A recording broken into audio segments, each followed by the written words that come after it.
هي لسه بتقول لك كانت دلوقتي بتعمل ميه. والله هو عارف من اللي انا بحب اشخ ميه كتير. وبعدين بص بتقول لك ايه نجحه، بتقول لك رايحه طرده. ما بتتكسفش يعني. يا دكتور محمد ما فيش حاجه كده علينا، ما فيش حاجه كده.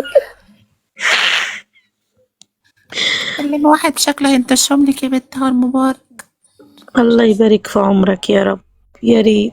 الله يرضيك. والله يا استاذ محمد عمل اقسم بالله عليه، بس انا لسه انا فاضل لي كده، يعني فاضل لي 2000 2700 جنيه، فاضل لي 2700 جنيه. انا جمعت 1000 جنيه كده.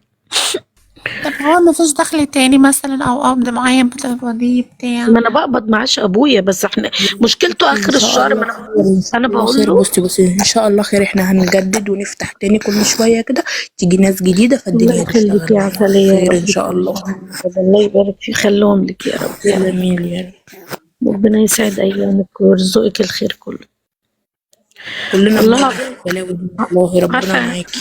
يا رب معايا ومعاكي يا رب. عارفة يا هاجر أصلا إن أنا هفضل صاحية طول الليل، يعني أنا مش لو عسلية نامت هفتح لغاية ما أجمعهم حتى لغاية الصبح.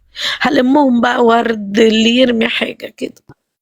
لا الايام الجايه مش هتنام، الايجار داخل والجمعيات، الله ومعايا ينور واد عليك. عايز له عمليه لازم تتعمل، مش الايام الجايه مش هينفع انام.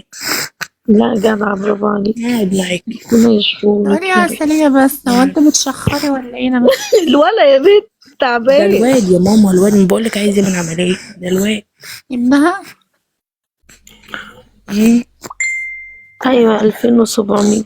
ألف سلامة عليه، يوم بالسلامة يا رب. الله يسلمك يا رب. والله انا مش هنام، انا بسهر كده يمكن يخش ابن حلال. يعني في ابن حلال دلوقتي استاذ محمد ربنا يكفيه شر المرض، لسه عاطيني 1000 جنيه. تمام. انا بقى هقعد اكمل بقية الفلوس، يعني انا المفروض 10 الصبح، انت فاهمني.